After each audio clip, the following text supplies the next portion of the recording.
हिलने लगे, जगमगाए जहां, रात रुखसत हुई, आ गई फिर सुबह।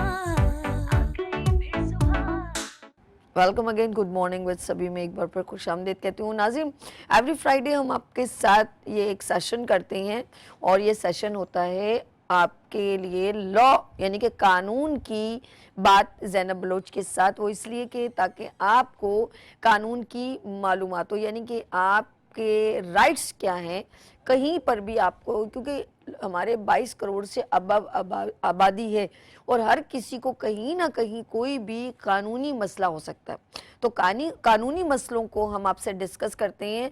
कभी हम बच्चों की बात करते हैं और कभी हम मियाँ बीवी के ताल्लुकात, कभी प्रॉपर्टी, डिफरेंट हम जो है और ख़ास तौर पे हेरेसमेंट पर बात करते हैं। तो इस तरह बहुत सारे हैं। फिर जायदाद में जो है, फैमिली में क्या प्रॉब्लम्स हैं कि, और बेटियों के राइट्स कितने। तो इस तमाम कोशिश करते हैं कि जैसे जैसे कोई ना कोई एक प्रॉब्लम हो और वो कानून में हमारा उस पर क्या हक बनता है कि हमारे मसाइल हैं उसका हल क्या है। तो मैं चलती हूँ, आज हमारा जो टॉपिक है वो प्रॉपर्टी है। ऑफ कोर्स एक एक बिल्डर जो है वो जब प्रॉपर्टी, जैसे अभी आपने रिसेंटली कराची में सुना होगा एक नासला टावर टूटा, कितना बड़ा उसको मैं जब भी अभी देखती हूँ, अब दोबारा बन गया, यूं बना है फुरुक करके जादू की चुटकियों में। तो जब मैं ऐसे ही सोचती हूँ यार, जिसने पैसे जमा करके एक फ्लैट लिया होगा, करोड़ों का फ्लैट था, उनके हालात कैसे होंगे, वो कितना उस घर को याद करते होंगे, पैसा जोड़ एक एक, किसी ने सोना बेचा होगा, किसी ने कैसे। इसी तरह जो छोटे लोग भी जो चाहे 15 लाख की जगह ले रहे हैं या 25 या 50 लाख की ले रहे हैं, वो भी अपना एक खून पसीना एक एक करके, और अचानक सरप्राइजली एक घर की 8 रवादार निकल आए कि हमारी ये प्रॉपर्टी है, फ्लैट की या ज़मीन की। तो सोचे क्या हालात होंगे। उसकी वजह कि आपको अवेयरनेस नहीं होती। मैं चलती हूँ हमारे साथ कानून की बात ज़ैनब बलोच के साथ।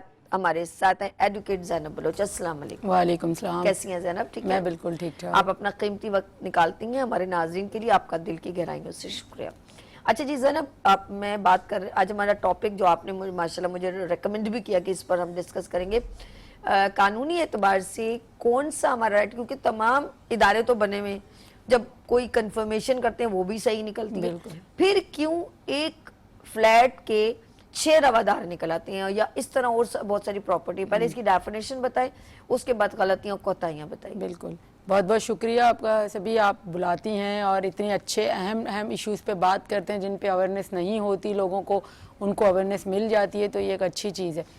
अच्छा, अब बात आती है प्रॉपर्टी की। देखिए यहाँ पे जो है, ख़ासकर कराची की अगर हम बात करें, बाकी सूबों की अगर आप निस्बत देखें ना, तो डिफरेंट तरीके, कराची के एतबार से अलग अलग तरीके, क्योंकि हम ये कहते हैं कि कराची में जो प्रॉपर्टी का जो ओवरऑल अगर हम पढ़ें तो प्रॉपर्टी का जो रिकॉर्ड होता है वो हमारे पास रेवेन्यू में होता है कि प्रॉपर्टी किसके नाम पे है, कब ली है, कब अलाट हुई है, तमाम रिकॉर्ड अगर आपको मिलता है तो वो रेवेन्यू में, छोटी से छोटी बड़ी से बड़ी प्रॉपर्टी का रिकॉर्ड आपको रेवेन्यू में ही मिलता है। इसमें लैंड माफिया भी हाँ, तो अब इशू ये है कि कराची, बाकी जगहों पे तो आपको लैंड रेवेन्यू में रिकॉर्ड मिलेगा। पंजाब साइड आप देख ले, पूरा प्रॉपर्टी का रिकॉर्ड, आप अभी कंप्यूटराइज है, आप कंप्यूटर पे भी अपना वो सर्वे नंबर डाल दें तो पूरा रिकॉर्ड।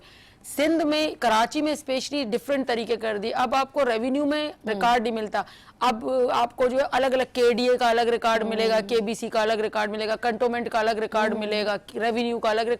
अब इस चीज में कंफ्यूजन हो जाती है लोगों को, समझ में नहीं आता कि ये प्रॉपर्टी किसकी है, ये प्रॉपर्टी किसकी है, यहाँ पे रिकॉर्ड इसके नाम पे निकल रहा है, वहां पे रिकॉर्ड इसके नाम पे निकल रहा है। तो ये भी एक बड़ी प्रॉब्लम की बात है। तो हमें इसलिए, क्योंकि रिकॉर्ड चेक करना लोगों को पता नहीं, तो बाज़ दफ़ा डबलिंग इसलिए हो जाती है क्योंकि आजकल आप देखें लीज बंद है, क्योंकि प्रॉपर्टी अब ट्रांसफर नहीं कर पा रहे। पिछले 20 साल से प्रॉपर्टी को लीज को बंद किया हुआ है। अब क्या है कि बिल्डर ट्रांसफर पे तमाम फाइलें चल रही हैं। अब बिल्डर मुझे भी दे रहा है, 1 साल बाद आप ऑफर देती हैं, आपको भी वो 5 लाख बढ़ा के देंगे, आपको भी वो फाइल बना के देगा। हाँ, किसी और को। अब ये है कि हम दोनों ने तो खरीद लिया, हम दोनों तो फंस गए, अब तीसरे को भी बेच दी। अब ये कि ज़ाहिर बिल्डर अंडर कंस्ट्रक्शन होता है, हमें तो पता नहीं पोजीशन कब किसको देगा। अब जब कंस्ट्रक्शन कंप्लीट हो जाती है तो जो ज्यादा डिमांड करता है उसको दे देते हैं, अक्सर और बेशतर ये भी हो रहा है। हमें पता नहीं होता। बाद में प्लॉटिंग का सिस्टम चलता है, उसमें भी यही है, कभी आप डिफॉल्टर हो जाते हैं, 2 महीने 3 महीने की जो किस्तें आपको पे करनी है वो नहीं करते, तो वो फाइल उठा के किसी और को दे देते। अब ये भी दावेदार, वो भी दावेदार। तो ये है कि लीगल डॉक्यूमेंट्स इनके पास होते नहीं हैं, क्योंकि बिल्डर ट्रांसफर पे सब काम चल रहे होते। अब बिल्डर ट्रांसफर को आप कब तक अपने पास रखेंगे, क्योंकि वो तो बिल्डर के बनाए हुए पेपर है, उनका तो कोई रिकॉर्ड मेंटेन नहीं है। आप कैसे उस पर बिलीव करेंगे कि भाई ये मेरे नाम पर ही है प्लॉट। अगर मैं जो है लीज करवाती हूँ, किसी प्रॉपर्टी को खरीदती हूँ और ट्रांसफर रजिस्ट्रार के पास कराती हूँ, तो मेरा पूरा रिकॉर्ड रजिस्ट्रार के पास रहेगा। जाहिर है जहाँ की प्रॉपर्टी, अब हम चेक करने भी जाएंगे तो रजिस्ट्रार के पास से कोर्ट भी अगर बुलवाएगी तो पूरा रिकॉर्ड उनके पास मेंटेन रहता है, तो वो प्रॉपर्टी हमारे पास वैलिड रहती है। बनिस्बत इसके जो हम बिल्डर से खरीदते हैं उनकी अथेंटिक करना उनको बड़ा मुश्किल हो जाता है कि ये बिल्कुल वैलिड है।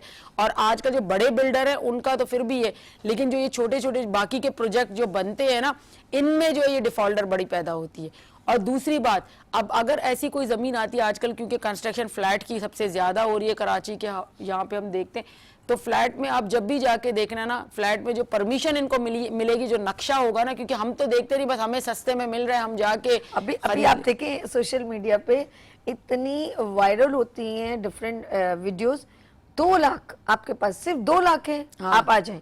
अच्छा जी, आपके पास जो है 4 लाख 3 लाख वाले फौरन ये जी प्लॉट यहाँ पर मौजूद है। अब सोचे 3 लाख तो मेरे ख्याल में मेजोरिटी लोग तो कमेटी डाल के भी यही चीज, अब वो क्या वो फंस जाते हैं, वो फंसते क्यों है, क्योंकि वजह ये कि वो जो बिल्डर्स होते हैं ना, वो पता नहीं अथेंटिक है नहीं है। हाँ। अब हम जाके सिर्फ ब्रोशर देखकर उनसे वो करके भाई ये फ्लैट है, इतनी कीमत है, इतनी इंस्टॉलमेंट देनी है, ठीक है इजी हम दे देंगे। ना बहुत सारी ज़रूरत है, बच्चियों को भी लड़कियों को एम्प्लॉय रखा, तो आप उनको टेक्स्ट कर दें, सिर्फ वही वाला उन्हीं का मैसेज दोबारा आपको कॉल आ जाएगी। हाँ। पीछे आपने जी वो आपने इंटरेस्ट शो किया था, हाँ, आपको डिटेल वो अच्छा पीछे से इतनी आवाजें हो रही थी, यानी कि एक साथ उन्होंने 8-10 लड़कियां रखी हुई हैं, इसका मतलब है वो सिर्फ कॉल पे रिसीव कर रही हैं और लोगों को कांटेक्ट कर रही हैं और घेर रही हैं, जैसे घेर रही हैं, बिल्कुल।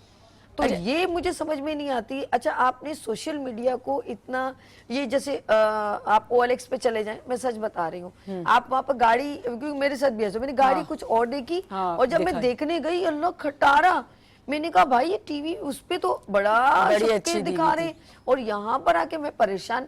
अच्छा, इसी तरह आप नोट कीजिएगा कि बहुत सारा जो है ये डिच करने वाले लोग होते हैं। आप ये जो ऑनलाइन पे आपको दिखा रहे हैं, एक जूतों का रैक ये हुआ है हमारे साथ। अच्छा, हमने कहा यार ये जूतों का कोई मतलब एक प्रॉपर वो स्टैंड टाइप का होगा। ऑर्डर हो गया, मेरे हस्बैंड ने ऑर्डर कर दिया, जब वो आया तो वो कपड़े का कुछ और निकलता है, कपड़े का। अरे भाई ये क्या। अच्छा, एक बार मुझे बड़ा अच्छा लगा, वो मैं जरा बता मीडिया से बिलोंग करती हूँ, तो वो ब्रश, ये मैं छोटी चीजें बता रही हूँ कि कहाँ पर डमचाल क्या चल रही है। एक और ब्लेंडर भी बताऊँ, बड़े वो ब्रश, मैंने कहा यार कितना अच्छा आयरन वाला है, यूं करो तो बीबी इसको खोलेंगे ना, पहले हमने पैसे देने, और पता नहीं 5,000 का था कुछ। हाँ। मैंने कहा भाई मैं तो पहले यूज करके देखूंगी फिर पैसे दूंगी। अच्छा, वो बेचारा वो जो आया बाइक, क्या उसके बनते होंगे 250-200 रुपए जो भी ना। मुझे दुख इस बात का हुआ जब उसने कहा कि बाजी नाराज नहीं होगा, ये सही नहीं है, तो मैं, उसने अपने पैसे भी नहीं लिए, ज़ाहिर बात है उस मैंने खरीदा ही नहीं, तो वो अब बार बार वो स्विच पे लगा रहा है। मैंने कहा मैं जब तक नहीं पैसे आपको 5,000 दूंगी, जब तक आप मुझे इसको प्रॉपर, अब मैं कर रही हूँ, 1 बार ब्रश मारा, 2 बार मारा, 3 बार, मैंने कहा तो भाई हिल भी नहीं रहा, मेरे बाल तो बिल्कुल वैसे ही हैं। तो वो शर्मिंदा हो गया, पहले तो वो खोल ही नहीं रहा था, कहता है ये अलाउ नहीं है, हम नहीं कर सकते। TCS के थ्रू वो आया, तो वो थोड़ा आपको दिमाग को, लालच को हटा के थोड़ा अलर्ट रहना पड़ता है, तब जाके आप जो है वो, जरा मैं ज़ैनब की तरफ चलती हूँ, बहुत देर हो गई है जी। नहीं, लालच तो ये देखें, लालच ही तो है, जब भी तो ये फ्रॉड हो रहा है ना। अगर लालच नहीं होता तो फ्रॉड क्यों करते। जब मुझे एक चीज़ दे दी है, जब सीधे तरीके से मैंने खरीदी है, तमाम चीज़ें चेक की हैं सब, तो फिर आपको बेचने का या किसी और को बेचने का उसका तुक बनता ही नहीं है ना बिल्डर का। बिल्कुल बिल्कुल। जब एक को दे दिया, हाँ अगर मैं डिफॉल्टर हो गई, पेमेंट नहीं कर रही या कुछ नहीं कर रही, तो कम से कम मुझे इन्फॉर्म तो करें कि भाई आपकी ये गलती है, नोटिस दे दें कि भाई आप अब नहीं पे कर रही, या आगे आपको रखना है नहीं रखना है, तो हम आगे किसी और को ये फ्लैट दे देंगे, आपकी जो रकम थी वो आपको रिटर्न कर देंगे। उसूलन तो यही चीज होती है। अब नहीं, वो क्या करते हैं कि आपने अगर 2 महीने 3 महीने डिफॉल्ट किया, या कुछ ऐसी चीज हो गई या मजबूरी हो गई, किसी और को फाइल भेज देते हैं और आप अपने पैसों के लिए धक्के भी खाते रहे वहां पे। अच्छा, ये गलत इदारे डिफॉल्ट कहलाएंगे या बिल्डर माफिया कहलाएगा या कौन इसमें इन्वॉल्व है? देखिए, हमारे कुछ पास जो है, पूछताछ करने वाले लोग हैं। हाँ, हमारे पास जो है वो इलीगल कंस्ट्रक्शन जो हो रही हैं वो भी इन्वॉल्व है। अभी ये नसरत चाइना टावर की कटिंग आपने तो बड़ा मिसाल मैंने दी। सुना हाँ, था। ये चाइना नसरत, कटिंग अलग हाँ है। बिल्कुल, चाइना कटिंग का तो हाल ही बुरा है भाई। वहां पे तो मुझे हैरत होती है, सोसाइटीज बनती हैं, सोसाइटी के आगे जो रोड होता है उसका आप फिट देख लें कि इतने फिट का रोड है। अच्छा, 10 फीट 12 फीट 15 फीट का रोड निकला हुआ होता है। अब क्या करते हैं लोग, अब मेरा घर यहाँ तक तो मेरा घर है तो मेरा गेट भी इसी में होना चाहिए, मेरा रास्ता भी इसी में होना चाहिए, उसूलन तो ये होता है। अब मैं क्या करती हूँ, गेट तो यहाँ बनाती हूँ लेकिन रास्ते के लिए वो जो सीढ़ियाँ स्टेप्स जो बनाते हैं वो बाहर का हिस्सा ले लेती हूँ। कुछ दिनों बाद वो भी अंदर ही हो जाता है, फिर मैं उसको फिर अंदर दीवार ही करके- कोड चढ़ती है, सीढ़ियाँ हाँ, थोड़ी सी आगे फिर हो अंदर। जाती हैं। अब आपने देखा है कि अक्सर सोसाइटीज में गुजरते हुए कुछ रोड बड़े कुछ रोड छोटे, उसकी वजह क्या है कि हम लोग ये जो चाइना कटिंग में जो जा रहे हैं बाहर क्यारी, हालांकि वो बाहर का हिस्सा रोड का बल्कि होता एक है। और ऐड करें कि मैंने किसी मतलब खास बंदे से मैंने पूछा, वो ऑफ कोर्स मिनिस्ट्री में, मैंने कहा मंजूर कॉलोनी, अख्तर कॉलोनी और महमूदाबाद बलोच कॉलोनी, उमर बलोच पे उमर कॉलोनी है शायद। हाँ।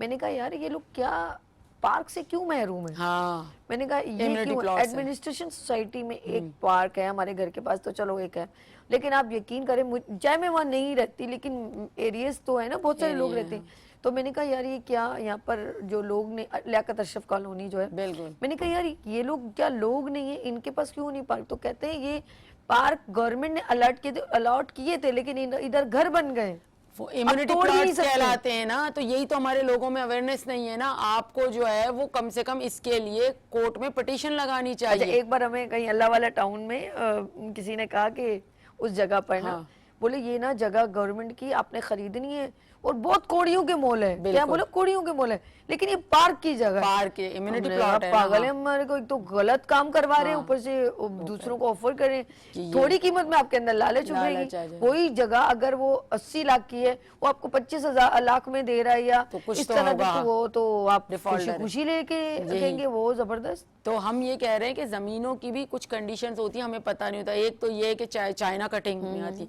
दूसरा ये है कि इम्यूनिटी प्लॉट्स होते हैं। इम्यूनिटी प्लॉट मतलब मस्जिद की जगह, पार्क की जगह, पार्किंग की जगह।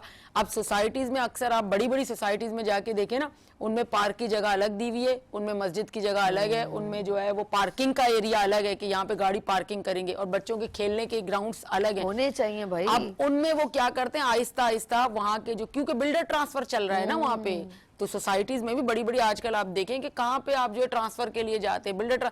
अब वहां पे क्या होता है, ये इम्यूनिटी प्लॉट्स को क्या करते हैं कि जितना बड़ा होगा उसको कम करके वहां से भी प्लॉटिंग करके बेचना शुरू करेंगे, और पार्क को, बच्चों के ग्राउंड को, इन चीजों को, मस्जिदों की जगहों को कम कर लेते हैं। तो ये तो मतलब हर सोसाइटी का देखिए, जब आप नक्शा बनाते हैं, मैं इसीलिए बार बार कहती हूँ जब बिल्डर के पास आप जाएं, ये सबके लिए मैं नॉलेज दे रही हूँ कि जब भी आप जाएं सिर्फ ब्रोशर को देखकर आप वो तय नहीं करें हमें ये वाला फ्लोर चाहिए। वो बना एक तस्वीर बिल्कुल। में बिल्डिंग पूरी दिखा देते वो देते हैं ना, बाद में बिल्डिंग दिखा देते हैं और कहते हैं इतना कीमत है, पानी है, बिजली है, फला है, ये फ्लोर है, इस फ्लोर पे ये होगा, यहाँ पे वॉशरूम है, यहाँ पे ये नहीं। आप पहले उसको बताएं, आप हमें नक्शा दिखाएं उस बिल्डिंग का जो आप प्रोजेक्ट बना रहे हैं। नक्शेबाजी छोड़े, पहले नक्शा दिखाएं। हाँ, नक्शा दिखाने से ये होगा कि उनका प्रूफ हो जाएगा कि आप जो 10 मंजिला बना रहे हैं, क्या आपको अलाउ है 10 मंजिल बनाने का? मैं अगर 10th फ्लोर पे लूंगी घर तो क्या वो लीगल होगा या इलीगल होगा? बिल्कुल, पता चला कल को आपको अलाउ तो 6 फ्लोर है और आप बना 10 फ्लोर है और मेरे तो पैसे डूब गए ना। हो, ये ये भी एक माफिया वो मेरे। बिल्कुल। और यही है टोटल, आप जाके जितने भी प्रोजेक्ट बने हुए ना, छोटे जितने बिल्डर, आप इनके नक्शे चेक करके एक अच्छा, दफा इसमें देखें। एक और चीज करते कभी हैं, भी वो क्या प्रॉपर करेंगे, नक्शा नहीं आएगा। कभी नोट करना, आप जितने ऊपर फ्लोर लेंगे वो कीमत कम होना शुरू हो कीमत जाएगी। कम इसलिए हो जाएगी क्योंकि बाद में इलीगल भी कंस्ट्रक्शन हो जाती है ना। आपको अलाउ 4 फ्लोर है, आप बना 6 फ्लोर अच्छा, है। नहीं उसके बाद हम इनको ढूंढते रहते हैं, ये लोग मिलते भी यही ना, फिर आप जाएंगे, अगर बाद में आप जाएंगे कंटोनमेंट में, केबीसी में, वो कहेंगे हमने तो KDM में, अलाउ ही कहीं नहीं पे किया। भी वो कहते हैं कि आपने पूछा था, वेरिफिकेशन की थी। गलतियां हमारी है ना, हम फिर कहते हैं कि हमारे साथ फ्रॉड हो गया। तो हमारी गलतियां ये कि हम कम से कम वेरीफाई तो करें उस चीज को कि भाई ये लीगल है या नहीं है। सोसाइटी में जो प्लॉट हमें सस्ते में दिया जा रहा है 1 करोड़ का, उसके बराबर वाला 25 लाख में क्यों दिया जा रहा है? कुछ तो डिफॉल्ट होगा ना उसमें। आप कम से कम भाई वो शायद इम्यूनिटी प्लॉट होगा, शायद वो इलीगल प्लॉट होगा जिसको बेच रहे होंगे, या घर होगा। तो इन चीजों की हमें कम से कम खुद रिसर्च करनी चाहिए। अगर आप नहीं कर सकते तो किसी कानूनी बंदे से आप मशवरा करके इस चीज को क्लियर करवाएं कि भाई मैं ये चीज खरीदने जा रहा हूं। क्योंकि कोई 1000-2000 की तो चीज नहीं होती कि बंदा का यहाँ गलत है चलो फेंक देंगे, कोई मसला नहीं है। इतनी बड़ी प्रॉपर्टी आप खरीदने जा रहे हैं तो उसकी कम से कम इन्वेस्टिगेशन तो करें प्रॉपर तरीके से कि वो लीगल है या नहीं है। और हमारे पास ये चाइना कटिंग, आप देखिए ये रेलवे ट्रैक के बराबर में घर बने हुए, वो तो बड़े टूटे भी थे, लेकिन अब फिर वही लोगों ने अरे दोबारा- बिल्कुल करीब, अगर ट्रेन गुजरती है आप देखिए इतने करीब है, ये पूरा फ्लोर आप देख लें कि ट्रेन यहाँ पे आप देख लें जो रेलवे ट्रैक के बिल्कुल साथ चिमट के उन्होंने कब्जा माफिया ने पूरे के पूरे घर बना के और लोगों को बेच भी दिए। अल्लाह। इन केस वो टूट जाएंगे कल को तो फिर उनका तो लॉस हुआ, तो वो तो क्लेम भी नहीं कर सकते ना, क्योंकि वो इलीगल है, उन्होंने खरीदे ही क्यों है? क्योंकि रेलवे ट्रैक के बराबर में मना है आपको ये खरीदना। यही तो चाइना कटिंग में पूरा आता है कि ये पूरा खरीद के और लोगों को बेच भी रहे हैं, और लोग बेचारे जिन नादान जिनको पता नहीं है वो सस्ते दामों में घर के चक्कर में उनको खरीद भी रहे हैं, और उनको पता भी होता है कभी ना कभी हमें ये लॉस होगा। ओ मेरे खुदा है। ये अलग अलग किस्म के माफियाज यहाँ पे घूम रहे हैं। एक इलीगल कंस्ट्रक्शन वाले माफियाज अलग हैं, एक वो जो कब्जा माफिया है वो अलग है। लेकिन एक बात बताऊं ज़ैनब, यहाँ पर एक मैं बात बड़ी वसूख से कह सकती हूँ कि ऐसे नहीं कोई काम होता जब तक मेरे पीछे किसी का हाथ ना हो। ऐसे कैसे हो बिल्कुल। सकता है कि वो सारी सेटिंग और नोटों की बरसात, आपने देखा है हमारे मुल्क में कितना कुछ हो जाता है और पैसा मुंह में डाल के वो सारा काम क्लियर हो जाता है, ऐसा ही कि नहीं? भाई आप के इलेक्ट्रिक के खिलाफ बात करें ना, हाँ। के इलेक्ट्रिक तो खुल्लम खुल्ला बदमाश, बिल्कुल, मतलब बिल्कुल। जिसको आप कहें भत्ताखोर, गुंडागर्दी खुल्लम खुल्ली, कोई उनको रोक रहा है? लीगल गुंडागर्दी करना है, लीगल तौर नहीं नहीं लीगल कहाँ भाई, बिल बना के दे रहे हैं तो भत्ता और मैंने क्या इन्वॉल्व कौन हुआ? इन्वॉल्व कौन? यही तो बात तो ये और आ वो रही- प्राइवेट इदारा है और आपने उसको इतनी शय दी हुई है कि वो खुल्लम खुल्ली बदमाशी भी कर रहा है, आप उससे बात कर रहे हैं धक्के मार के आपको निकाल देते हैं। पहले ऐसे नहीं था ना। तो बिल आपको भत्ते की शक्ल में बिल की वो पर्ची आती है ना, भत्ते की बिल आ गया ना आपके पास, वही तो भत्ता है भाई क्यों दें? तो आपने ये नहीं देंगे बिजली काट देंगे, डराना। अच्छा, उसके अंदर बड़ा है कि आपका कचरे का भी टैक्स केस ही हाँ, है। हाँ। अब वो उठे ना उठे, आपकी सफाई हो ना हो, लेकिन आपने टैक्स पानी के बिल हमारे पास आते हैं, पानी तो है ही नहीं कंटोनमेंट के, बिल्कुल नहीं। मीठा पानी की लाइन आप मुझे पूरे जौहर में दिखा दे, प्रॉपर बिल मैं आपको लाके दिखा दूंगी, हम प्रॉपर बिल भर रहे हैं। अच्छा, अभी तक रखा अच्छा, हुआ है। हमारा वीक पॉइंट क्या है? आपके जो अभी नए प्रोजेक्ट बन रहे हैं उनमें हमारे वीक पॉइंट हमारे लिए क्या है? अल्लाह शुक्र है, इसमें आपकी गैस नहीं जाएगी, हाँ आपकी बिजली नहीं जाएगी, आपको पानी प्रॉपर मिलेगा। आखिर में वो इस शख्स कह दे कि जब गवर्नमेंट ही नहीं दे रही मैं कहाँ से दूं? हाँ। तो आप क्या उखाड़ लोगे? और उस मैं शख्स ये को? भी बता दूं कि आने वाले वक्तों में जितने नए प्रोजेक्ट बनेंगे उनमें गैस भी नहीं होगी, क्योंकि अब गैस अलाउ नहीं है, जितनी लाइनें बिछ चुकी हैं जो पुराने प्रोजेक्ट में वो हो गया अब, और आने वाले यानी कि वक्त में- मारामारी शुरू होने वाली है। बिल्कुल, और गैस भी खत्म होने वाली तकरीबन, ये भी सुनने में अक्सर आ रहा है कि अभी देखें ना आप, अभी गर्मियों में ये कंडीशन है कि 8 बजे बाज इलाकों में चली जाती गैस। बिल्कुल मेरे घर में सुबह 9 तक बजे आती, 9:30 हाँ। बजे चली जाती। और 8 बजे कुछ इलाकों में अगर लियारी मलीर ये जो आपके इलाके हैं, ऐसे इलाके जहाँ पे गरीब तबका रहता है, वहां तो ना होने के बराबर है। वो बेचारे लकड़ियां जला के सिलेंडर कहाँ से अफोर्ड करेंगे वो, और आने वाले वक्तों में तो क्या बिल है? आपने प्रॉपर देना। और मैंने सुना रिसेंटली गैस का बिल बढ़ा बहुत ज्यादा हुआ है।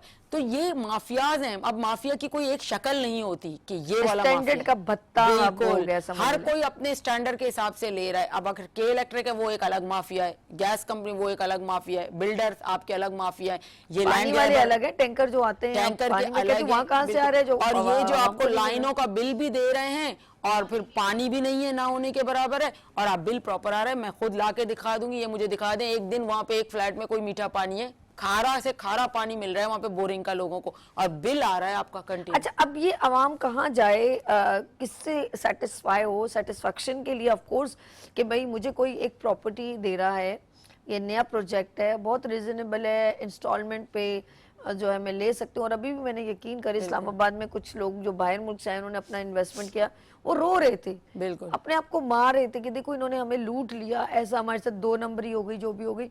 तो अब लोग जरा डरते हैं, बल्कि ज्यादा डरते हैं। तो हम ज़ैनब जरा मैं इसको उस तरफ अब चलूंगी, सोल्यूशन की तरफ। तो अगर कोई मुझे फ्लैट दे रहा है, फॉर एग्जाम्पल अक्सर मैंने देखा 4K चुरंगी, नॉर्थ कराची, इस तरफ के प्रोजेक्ट बहुत ज्यादा है।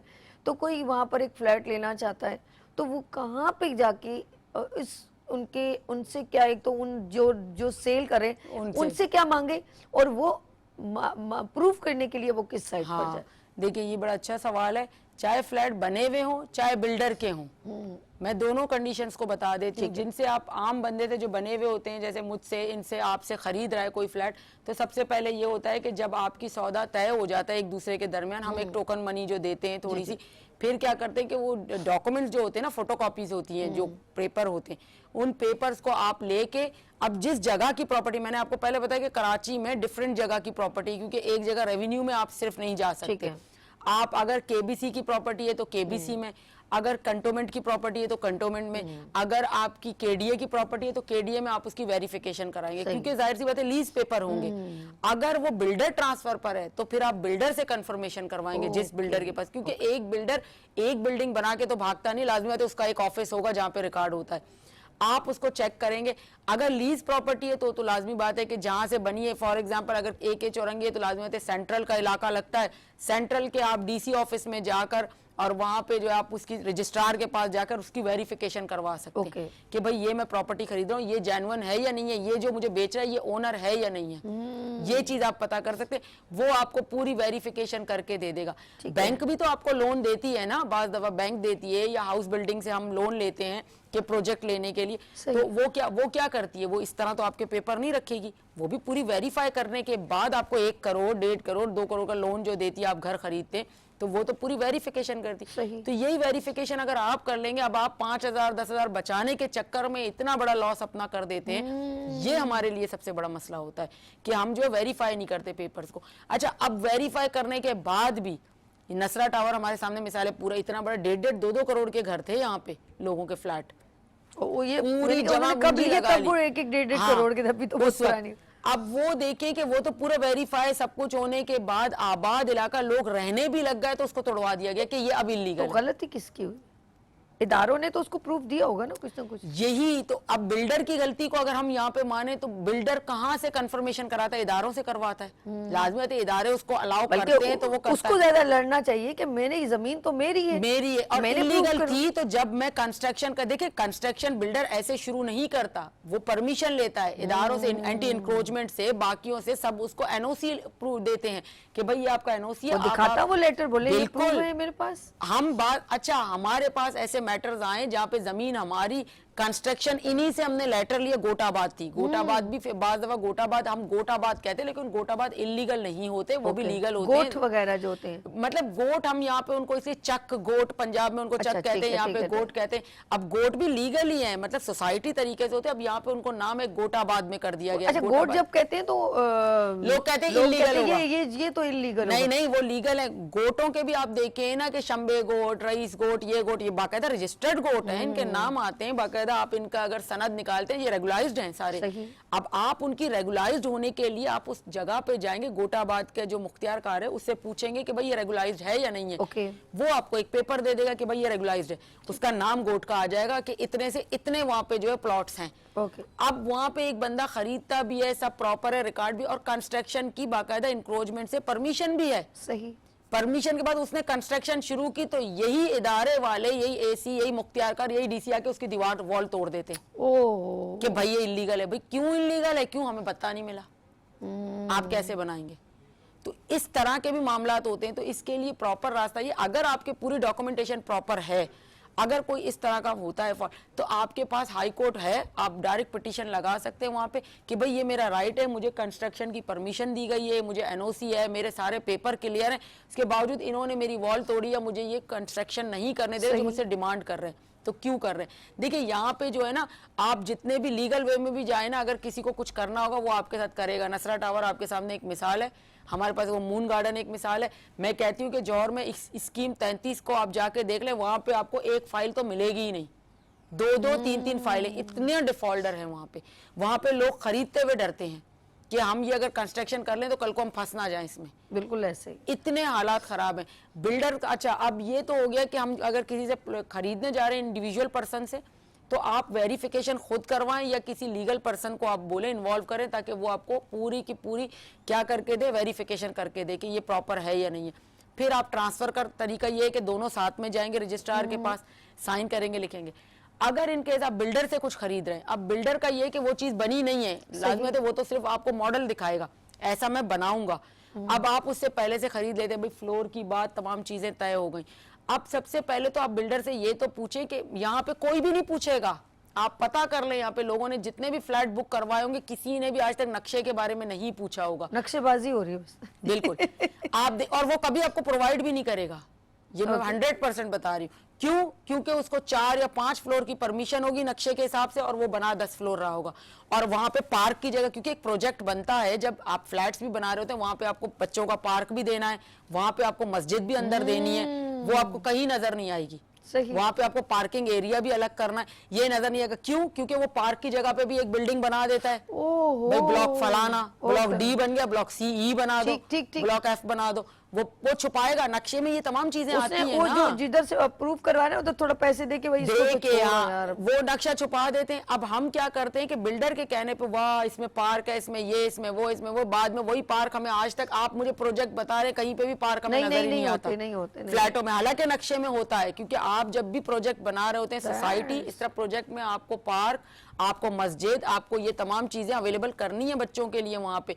और आप देखिए कि पार्किंग एरियाज में भी वो लोग क्या बना देते, कंस्ट्रक्शन करके बिल्डिंग बना के लोगों को बेच देते। एक हमें नक्शा इसलिए चेक कर, दूसरा हम जो फ्लोर खरीद रहे हैं क्या वो फ्लोर इलीगल है या नहीं है। बाज दफा ये करते हैं कि 10 फ्लोर वो अलाउ करवा देते, मैं कहती हूँ 10 फ्लोर भी अलाउ नहीं होगा इनका, ये सारे इलीगल है। 4-5 जो अच्छे बिल्डर्स हैं आप उनके भी जाके प्रोजेक्ट चेक कर लें, जो बड़े बिल्डर्स हैं उनके कभी प्रोजेक्ट इतने बड़े बड़े आपको हैवी प्रोजेक्ट नहीं मिलेंगे, हमेशा लिमिटेड मिलेंगे, हर चीज की सहूलत वहां पे मिलेगी। लेकिन जो ये बाकी के बिल्डर जहाँ पे वो चूना लगा के लोगों को चले जाते हैं ना, वो वाले आप देखे परमिशन उनको 4 या 5 फ्लोर की होगी, वो पैसा खिला के वो जो है 10-15 फ्लोर बना देते। मैंने आपने जाके खरीद लिया, कल को पता चलता है वो इलीगल है, अब हम रोना धोना मचा देते। तो हम कम से कम पहले ही इंक्वायरी कर लें। अब हम 5 लाख के चक्कर में, 2 लाख के बचाने के चक्कर में जाके अपना पूरा का पूरा पैसा डुबो देते हैं और हमें ये पता। मैं ये नहीं कहती कि सबको नॉलेज होगी, लेकिन कम से कम नॉलेज अगर आपके पास नहीं है तो ऐसे शख्स से आप पूछें जिसके पास थोड़ी बहुत नॉलेज हो। इतना अच्छा, मैं जब भी जाती हूँ ना किसी प्रोजेक्ट के पूछने के लिए, एक तो वकीलों को तो कभी वो देते ही नहीं है, वो कहते गले पड़ जाएंगे। अच्छा, किराए पे रेंट पे भी हमें नहीं देते ना, खरीदना तो बहुत दूर के बिल्डर भाग जाते, तो हम ड्रेस में जाते ही नहीं है। हम एक दफा मैं ऐसी चली गई चेक करने के लिए, मैंने कहा उन्होंने मुझे ब्रोशर दिखाया, इतने का ये फ्लोर, इतने का ये फ्लोर। मैंने कहा मुझे पहले ना नक्शा दिखाएं आप कि आप इतने फ्लोर। कह रहे हाँ आपको ऐसे नहीं दिखाएंगे, हमारा वहां से कंटोनमेंट का एरिया, कंटोनमेंट से आप जाके निकाल ले। मैंने कहा लाजमी बात है, जब मैं खरीदूंगी ठीक है। मैं अगर उनका दिल साफ हो तो उसी वक्त इनके ड्रॉर्स खोलेंगे, ले जी ये लें। आप देखें ना आप इस चीज, क्योंकि वो समझ जाते हैं कि ये जो है इंक्वायरी करने के लिए यहाँ हम फंसेंगे। और मैं आपको बता दूं कि कोई भी होगा ना यहाँ पे, कहीं पे भी सीधा काम नहीं हो रहा होगा। अरे अल्लाह मेरी जैसी हो, मैं कहूँगी मैं स्टाम्प पेपर साथ लाई हूँ, अपना नाम ID कार्ड दे मुझे, और इधर लिख के दे कि मुझे जो फ्लोर आप दे रहे हैं, ये बाद में अगर कोई भी मेरे साथ रपड़ा हुआ तो यू आर रिस्पॉन्सिबल, मेरे पैसे अरे वो अब भाग जाएंगे। ये नजरत और बिल्डर कहाँ अब हाथ आए, सबके सब भागे में, वो बेचारे लोग, वो एक औरत। चलिए आप हम इसको समाप्त करते हैं। ज़ैनब बलोच, एडवोकेट ज़ैनब बलोच हमारे साथ हैं, और नाज़रीन को ये मैसेज देंगी कि हमें अगर प्रॉपर्टी ले रहे हैं तो हमें कौन से डोमेन के पास जाना चाहिए। ये कैमरे पे ज़ैनब जरा प्लीज। देखिए मैंने आपको अभी बता दिया कि हमारे पास जो है वो प्रॉपर वे में एक जगह नहीं है, खासतौर पे कराची वालों के लिए। बाकी जगहों पे तो आप रेवेन्यू में जा सकते हैं, क्योंकि हमारा रेवेन्यू सबका अलग है। अगर पंजाब, बलूचिस्तान, KPK की प्रॉपर्टी है तो उसका टोटल रिकॉर्ड आपको रेवेन्यू में मिल जाएगा। आप रेवेन्यू में चेक कर सकते हैं इससे किसने खरीदा, इससे किसने खरीदा, ये प्रॉपर्टी मॉर्गेज की गई है, बैंक में रखी गई है, लोन लिया गया, इस पे केस चल रहा है, डिस्प्यूटेड है, तमाम आपको रिकॉर्ड रेवेन्यू दे देगा। लेकिन अगर क्योंकि यहाँ पे ये इशू है कि यहाँ पे जो है हम देखते हैं कि KDA की प्रॉपर्टी, KBC की प्रॉपर्टी, कंटोनमेंट, ये डिफरेंट तरह के जो इदारे हैं इन सब की प्रॉपर्टीज अलग है। इनकी वेरिफिकेशन के लिए हमें उन्हीं जगहों पे जाना पड़ेगा। अब हम कंटोनमेंट की प्रॉपर्टी की वेरिफिकेशन KBC से नहीं ले सकते, KBC की हम जो है KDA से नहीं ले सकते। KDA की आप वहां से वेरीफाई कराएं, ये बिल्कुल ऑथेंटिक डॉक्यूमेंट्स हैं। और वहीं के रजिस्ट्रार से आप देखें, क्योंकि बाद दफा लीज पेपर भी देखें लोग 2 नंबर बना देते हैं, जाली बना देते हैं। आजकल उसका पूरा रिकॉर्ड आपको कहाँ मिलेगा, जहां की प्रॉपर्टी होगी उस रजिस्ट्रार के पास आपको उसका प्रॉपर रिकॉर्ड मिलेगा कि ये जो ओनर है ये बिल्कुल सही है। दूसरी बात, अगर बिल्डर से कभी आप कोई प्रोजेक्ट अपना खरीदें या फ्लैट या घर या सोसाइटी में कहीं पे, बिल्डर तो हर जगह पे सोसाइटीज भी बनाते हैं, फ्लैट भी, तो कम से कम आप वहां पे ये देखें कि उनसे नक्शे का पूछें कि भाई आप ये जो प्रोजेक्ट बना रहे हैं ये आपका लीगल है या नहीं है। अगर लीगल है कितने फ्लोर तक लीगल है। आप देखें कि बाद दफा मैं कहती हूँ सोसाइटी में आप, अभी मैं यही बात कर रही थी कि सोसाइटी में भी आप जाके देखें तो 1st फ्लोर तक आपको अलाउ है, ऊपर अलाउ नहीं है बड़ी सोसाइटीज में। वहां भी लोग जो है सेकंड फ्लोर बना के, और बार दफा मैं आपको ये भी बता दूं कि यहाँ पे जो ये लोग फ्लोर बेच रहे हैं ना, फर्स्ट फ्लोर आप ले लें, सेकंड फ्लोर आप ले लें, ये भी Penthouse ले इलीगल लें, है। हाँ। ये भी इलीगल है, ठीक है। क्योंकि ये लीगल नहीं है, ये आप जाके पता कर रहे हैं, ये भी टूटेंगे कल को। ये लोग जो फ्लोर्स खरीद लेते हैं कि मैंने फर्स्ट फ्लोर कर, अब ग्राउंड किसी का, फर्स्ट किसी का, सेकंड किसी का, कैसे हो सकता है ये लीगल?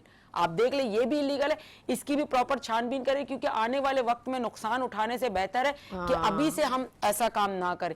तो आप सब इंशाल्लाह, ऐसा कोई बात नहीं कि अगर कभी भी किसी को समझ ना हो तो वो लीगल अफसर कोई होगा, उससे कोऑर्डिनेशन करके पूछ के वेरिफिकेशन करो। That's good. बहुत शुक्रिया ज़ैनब बलोच, आप हमारे साथ ज्वाइन किया आपने गुड मॉर्निंग विद सभी, और आपने प्रॉपर्टी की अवेयरनेस दी। Thank you so much for coming been on show. आप जो है ज़ैनब बलोच एवरी फ्राइडे मेरे साथ होती है। नाज़रीन, यहाँ पर हम लोग ब्रेक लेंगे और हम अभी किचन में जा रहे हैं, तो आप देखें लाइट्स ऑफ पाकिस्तान विद अर्श के साथ, और हम लेते हैं यहाँ पर ब्रेक और मिलते हैं ब्रेक के बाद। देखते रहिए गुड मॉर्निंग विद सभी विनर्स टीवी के साथ। फूल खिलने लगे, जगमगाए जहां, रात रुखसत हुई, आ गई फिर सुबह।